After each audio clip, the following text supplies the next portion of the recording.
Eleanor Hayes was 10 years old the day she found the man in the trunk. She lived with her grandmother in a weathered trailer at the edge of the Riverside salvage yard, where her grandmother worked as a bookkeeper for Mr. Donovan, the owner. Eleanor spent most of her days wandering among the twisted metal and discarded I'm cars, here now. creating I knew imaginary you would worlds in be. the ruins of other Let's people's go. forgotten Together. belongings. She was small for her age, with tangled light brown hair that always seemed to escape, whatever way her grandmother tried to style it. Her clothes were clean but worn, hand-me-downs from the church donation box. Her face was distinctive. She had a port wine birthmark that covered the left side of her face, stretching from her temple down to her jawline. It was something she'd learned to live with, though the stares from strangers never quite stopped hurting. On this particular sunny afternoon, Eleanor was exploring a newly arrived vehicle, a black sedan that still looked relatively intact compared to most of the junk in the yard. She circled it curiously, noting its expensive make. It seemed odd that such a nice car would end up here. That's when she heard it, a muffled thumping sound coming from the trunk. Eleanor froze, her heart pounding. The sound came again, more urgent this time. She looked around the salvage yard, but there was no one in sight. Her grandmother was in the office trailer, and Mr. Donovan had gone into town for supplies. She approached the trunk carefully. "Hello?" she called out tentatively. The thumping became frantic. A muffled voice, desperate and unintelligible, came from inside. Eleanor's hands shook as she tried the trunk release, but it was locked. She looked around frantically for something to help. Finally, she spotted a crowbar leaning against a nearby pile of scrap metal. It took all her strength to carry it back to the car. "I'm going to try to open it," she called to whoever was inside. "Hold on." It took several attempts, her small hands struggling with the heavy tool. But finally, the trunk popped open with a metallic groan. Inside was a man bound with rope and gagged with duct tape. He was in his early 40s with dark wavy hair and a face bruised and bloodied. His gray-green suit was torn and dirty. When he saw Eleanor, his eyes widened, and he made urgent sounds against the gag. Eleanor's hands trembled as she reached forward and carefully peeled back the tape from his mouth. The man gasped for air. "Thank God," he breathed. "Thank God. Please untie me quickly." Eleanor worked at the knots with her small fingers. They were tight and complex, but she was patient, picking at them until they finally loosened. As soon as his hands were free, the man helped her with the rest of the rope around his legs. He climbed out of the trunk awkwardly, wincing in pain, and leaned against the car.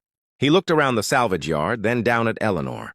For a long moment, he just stared at her face, his expression unreadable. Eleanor instinctively touched her birthmark, a habit she'd developed whenever people stared. She looked down at her worn sneakers. "Are you okay, mister? Should I get my grandma or call the police?" The man continued to stare at her, and something strange happened to his expression. His eyes filled with tears, and he sank down to his knees, bringing himself to her eye level. His hand reached out slowly, trembling toward her face, then stopped just short of touching her. "What's your name?" he asked, his voice hoarse and thick with emotion. "Eleanor. Eleanor Hayes. What's yours?" "William. William Hartley." He was still staring at her face, particularly at her birthmark. "How old are you, Eleanor?" 10. I'll be 11 in February." She shifted uncomfortably. "Are you sure you're okay? You're crying." William wiped his eyes roughly with the back of his hand. "Eleanor, I need to ask you something very important. Do you live here? With your parents?" "With my grandma. My parents died when I was little. Car accident. I don't really remember them." She studied him with concern. "You're hurt. Let me get Grandma Ruth. She can help." "Wait." William caught her arm gently.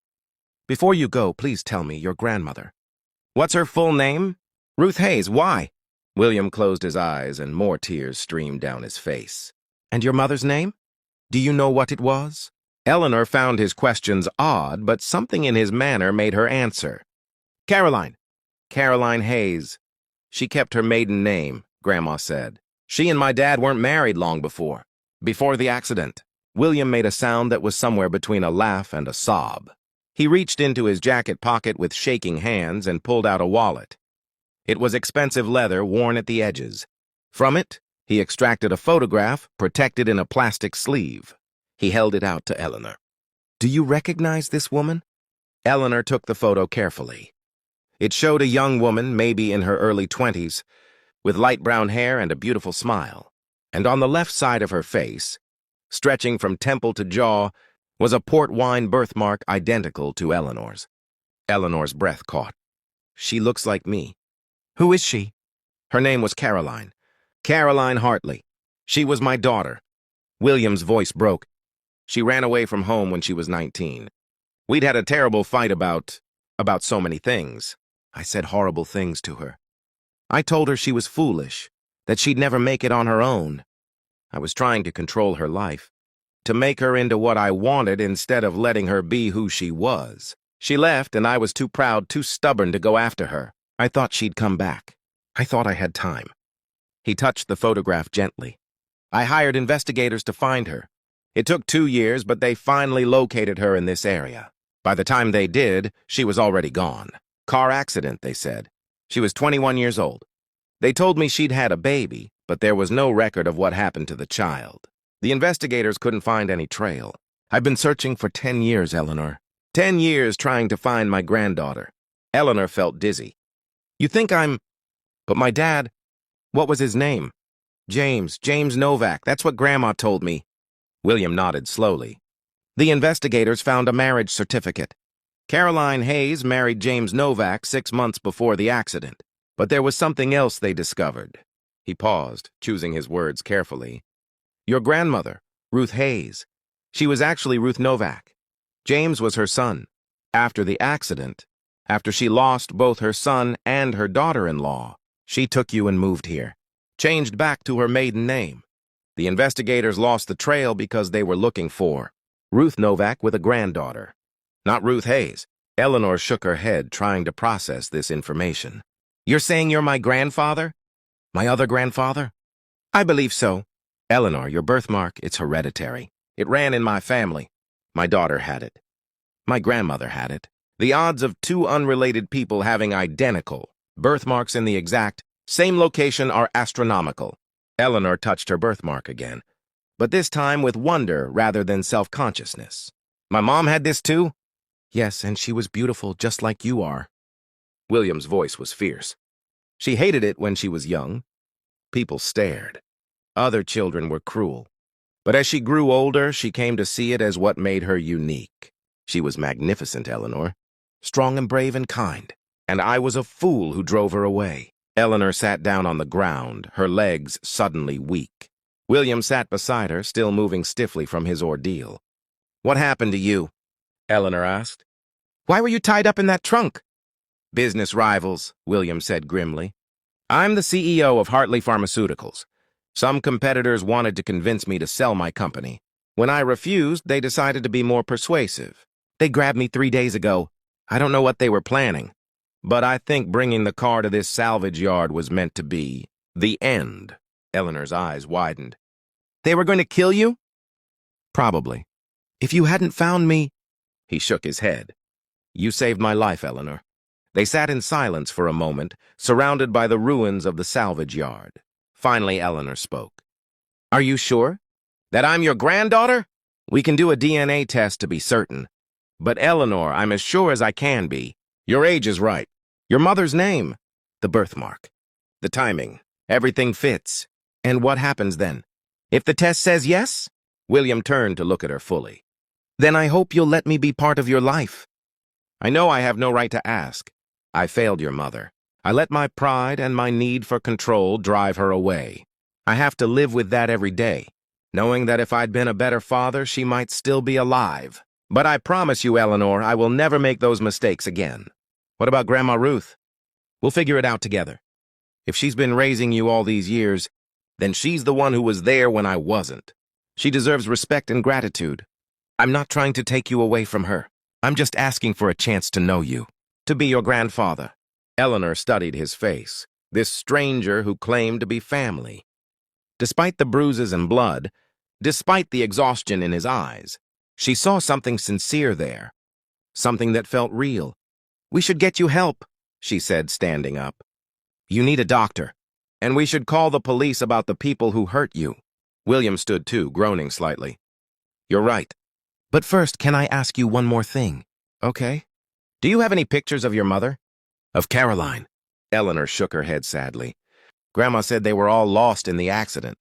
All we have is one photo, but it's not very clear. Grandma keeps it in her bedroom. William's face fell, but he nodded. I have many photos, albums full. If you'll let me, I'd like to show them to you someday, to tell you about her, all the things I should have told her when I had the chance. They walked together toward the office trailer, Eleanor matching her pace to William's injured gait. When they opened the door, Grandma Ruth looked up from her paperwork, her eyes widening at the sight of the bloodied man. Eleanor! Get away from him! She stood up quickly, reaching for the phone. It's okay, Grandma, Eleanor said. He's not dangerous. He was tied up in a trunk. I found him. And Grandma, she paused, looking at William, who nodded encouragingly. He says he's my other grandfather. Mom's father. Ruth froze, her hand hovering over the phone. She looked at William, really looked at him, and something in her expression shifted. William Hartley.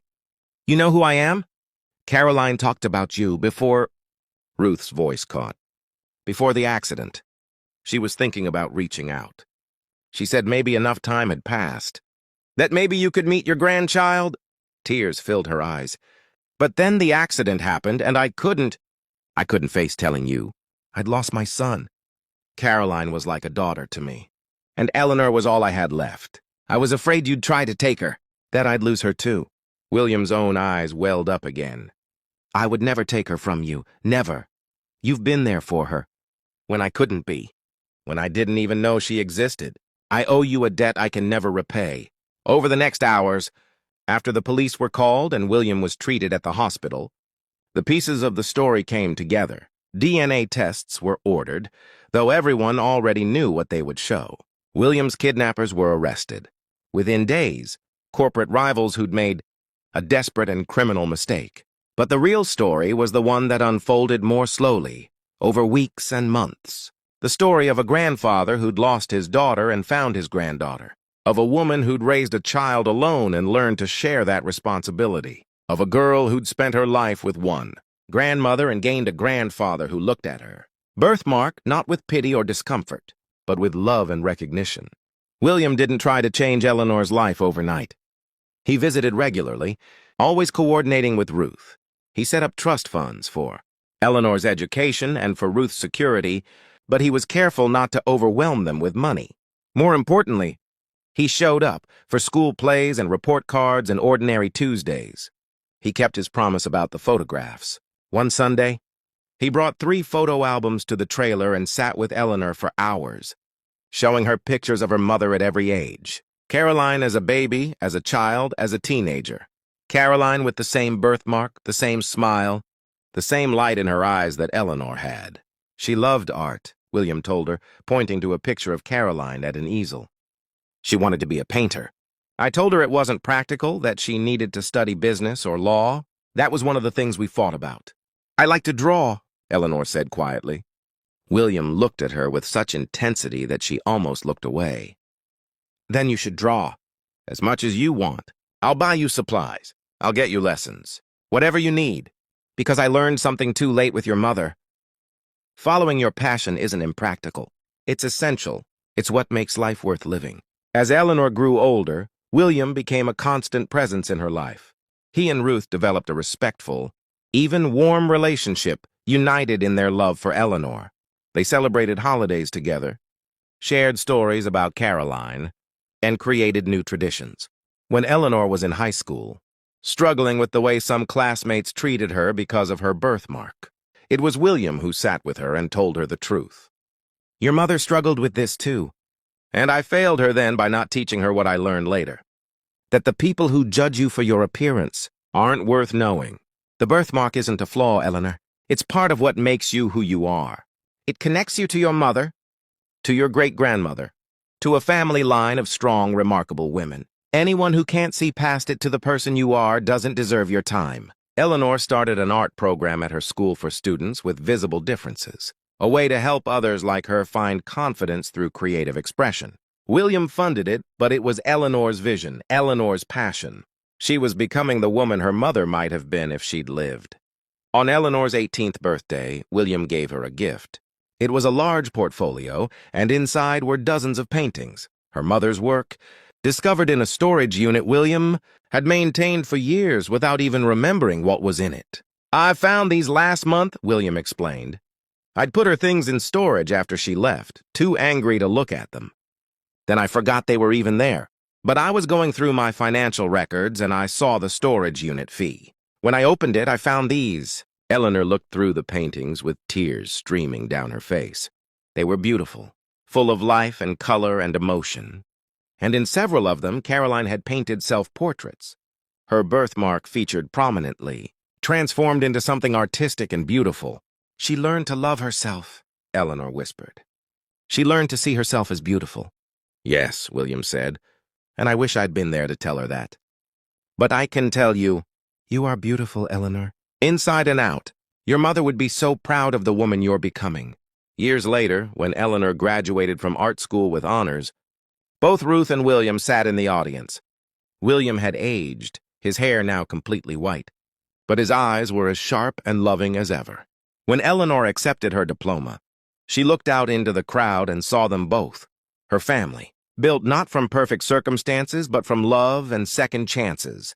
In her valedictorian speech, Eleanor talked about finding beauty in unexpected places, about how a birthmark that once made her feel different had become a source of pride and connection, about how the worst day of someone's life, tied up in a trunk, facing death, had led to one of the best outcomes, a family reunited.